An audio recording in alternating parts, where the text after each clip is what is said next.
So today I am doing a video which I've been kind of reluctant to do, but people have requested it in different forms over the years, and I think I just have to bite the bullet and do it, about perfumes which I don't like, which I think are a waste of money and which kind of annoy me that they even exist, and ones that I would say and recommend to you not to purchase. It's not really in my nature to be negative and highly critical about things like this, so I do feel a bit mean, and you know, some of these brands have other really good perfumes, so it's not necessarily a reflection on the whole brand, it's just, you know, the one I'm going to talk about. If you're new here, then hello and welcome. We are all about perfumes, have hundreds and hundreds of other videos to do, check them all out.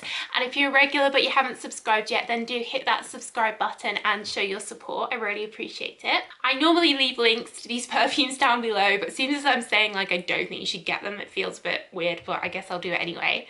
So I think first on my list, the one that literally came to my mind first was Marc Jacobs Daisy. Now I know this is a bit of a controversial one because it's very popular. The different Daisy ones are like, they bring out new ones all the time and they always sell really well. My feeling about this fragrance is that we've had this smell, which is a light, fresh, white floral. The original Daisy is an eau de toilette, but it's priced like an eau de parfum. And it's like nothing special. It's generic floral smell. If this could come out as a Calvin Klein Eternity Summer Edition smell, or Emporio Armani Diamonds Summer Edition or something, and no one would really care about it, hardly anyone would buy it, and it would just be forgotten. But because they have this big plastic daisy on the lid, people go mad for it. And it's interesting because I'd say that Marc Jacobs as a brand like isn't huge. You don't see a huge amount of their clothing and bags and stuff. Like, it's definitely not that cool these days, and yet their perfumes have done so well. So I totally take my hats off to them because it's a great idea to put a boring perfume in an awesome bottle. But it just irritates me that it's so expensive. I think it's made by Coty, which make traditionally cheaper perfumes. They make a lot of celebrity perfumes. There's not many others they make that are this price, and I just think it's way overpriced. And I know it's something that, you know, little girls, teenagers ask for their birthday, for Christmas. Their parents go out and spend, you know, 70 quid or whatever on a bottle, and I just think it's like daylight robbery, and that really irritates me. And when I used to work selling perfume and people would come in and ask for it, I would always say, you know, you can get so much more for your money, like you don't have to buy this. Loads of different things. I often would recommend one of the bright Versace crystals perhaps, which are like a third of the price and last better. So yeah, that's my first one. You know, some of the flankers they've have had quite nice smells, but I've always felt they were not worth the money, even if I liked the fragrance in them. And this kind of brings me on to one that's of a similar vein, which is the Chanel Chance Eau de Toilette range. So I think Chanel in general has become too expensive, and I really do note that their prices aren't consistent. So like the ones that they advertise, Coco Mademoiselle, etc., over £100 for the 100ml, but the ones that you don't see advertised that much, like Allure, are cheaper, like for 100ml for the same sizes.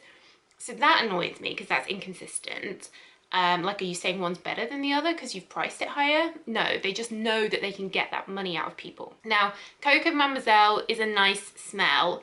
Mum has it. I'm not going to include it in here, even though I do think it is too expensive. But Chanel Chance, okay, Chance Eau de Parfum is a good fragrance. I smell it on people, it has projection, it is overpriced, but it is quite good.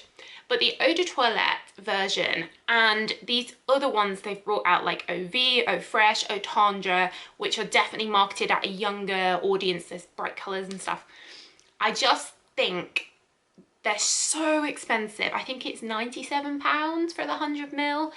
For an eau de toilette, I just think That's awful. I mean, the average person, how long does it take them to make £97 of disposable money that they can, you know, spend on a treat? Like, why would you spend it on just a Chanel Chance eau de toilette? Like, the smells are nice, they all smell lovely, but they're super weak, they don't last, they don't have projection like the eau de parfum does, and I'm just like, I can't believe people are spending that much money on what is essentially like just a weak watery smell, even though it's nice. So that kind of annoys me, and again, I feel like it's the brand just trying to make as much money as they can. So one that I dislike for a kind of different reason, I think, is Chanel No. 5. So I know that this is a classic scent, but it does smell dated. It's an aldehyde smell, which it's kind of chemically, it's not the kind of smell that you get in modern fragrances.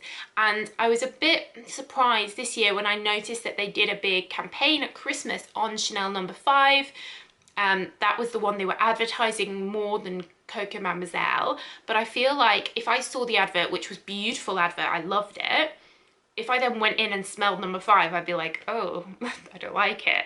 So I'd be interested to see what the return was from them spending on that ad campaign. If I was them, I would have kept with advertising Coco Mademoiselle because that does smell nice. I think it's had its time. I think if people like it and they keep wearing it, then that's fine. But I personally wouldn't invest in advertising in it. I would just kind of let it fade and not keep bringing out flankers of it like they brought out that low version. And it's, you know, I don't like the smell of it, and it's expensive, and it's had its day. Like, don't try and flog a old dog, just let it retire. So next on my list is the Tom Ford Perfumes, and I think I'm gonna pick, I can't decide between like their blue, like summer range, or perhaps Lost Cherry. So the Tom Ford Perfumes, right, it's owned by Estee Lauder, okay? So they're probably made in the exact same factory as like Estee Lauder Youth Dew and MAC Cosmetics and all the other things that Estee Lauder own. But they are so expensive. It's like £250 for 100ml, and I think that is mental, and I don't understand. And what's weird is like Black Orchid, which is probably their best fragrance, is cheaper, and you can get it on different websites and you can get it discounted now. But these new ones they bring out, like Lost Cherry and this new Bitter Peach, which I really want to try. I can't try it in store because everything's closed because of lockdown. So, but I don't want to spend hundreds of pounds ordering it online because I might not like it. So that annoys me. And it annoys me as well that like Rose Prick, I thought I was gonna really like, because I love Rosy, didn't like it. It was like spicy. And then the Lost Cherry, I was super excited for, love cherry perfumes, didn't like it, was like incensey, you know. So the names, the branding, and then the smell to me don't marry up. So they keep getting me excited and then I'm disappointed. Same with Bitter Peach, like I love peach, but I'm betting I'm not gonna like this one. So that annoys me, and just the price annoys me, and the way that I feel like the average consumer would look at Tom Ford and be like, oh, because they're so expensive, they must be so special. They must have all these special ingredients in and stuff. And it's like, I'm sure they're exactly the same as all these other brands from Estee Lauder. So I don't think it's a good use of your money to spend 250 quid on one of them. And I think with Lost Cherry, you can get quite a similar smell from Guerlain's Petit Robe Noir. I actually did a video about Tom Ford alternatives that are cheaper, so I'll leave that link down below. So next on my list is Jo Malone London.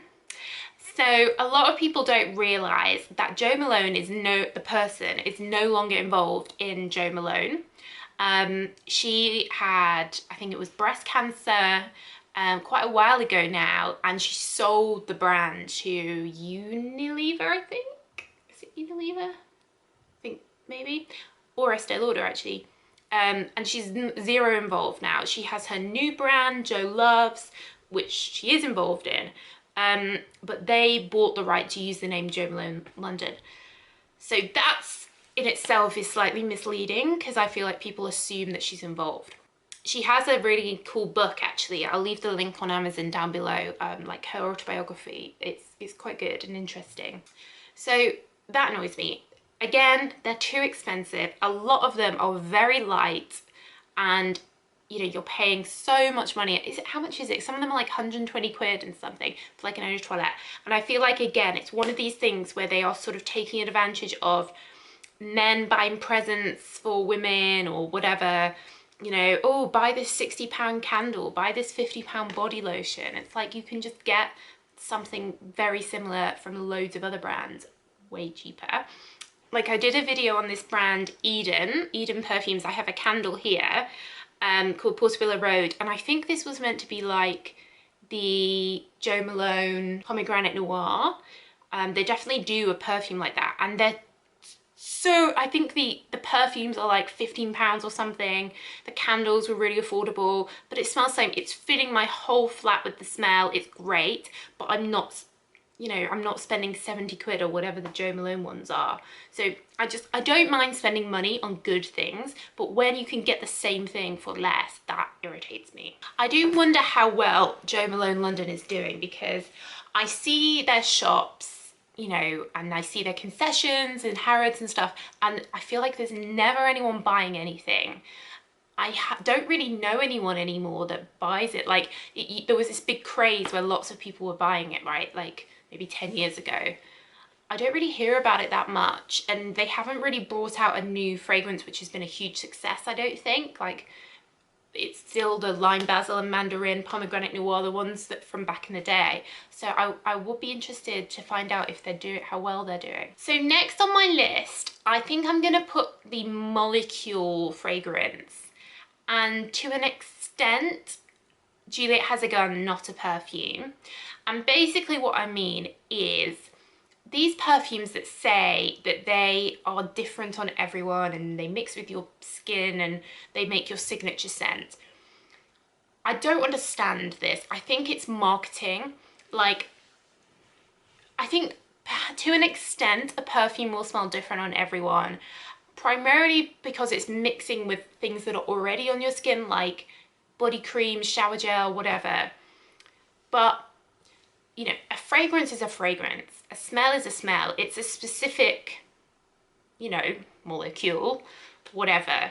And by putting it on one person's skin, the molecule isn't magically changing into something else. Like, you can't change a smell.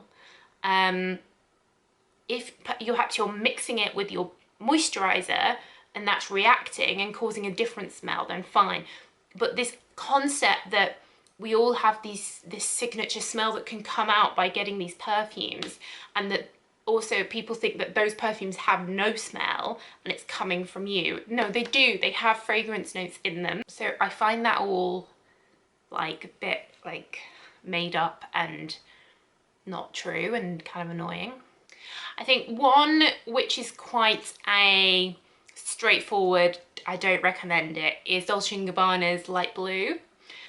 And the reason is, even though the smell is quite nice, it's an eau de toilette and it's very poor at lasting. I have heard a lot of people complain about it. I do just feel it's a shame that they advertise it so much, that, you know, it's so well known by people that don't really know much about fragrance, and yet it's quite a poor performance. If I was Dolce & Gabbana and I was putting my name out there and advertising and all this, I'd want it to be a really good smell. And the intense version is so much better, it lasts much better. I think that should just be the only one. They should just scrap the normal one, the eau de toilette, and just have the eau de parfum intense one.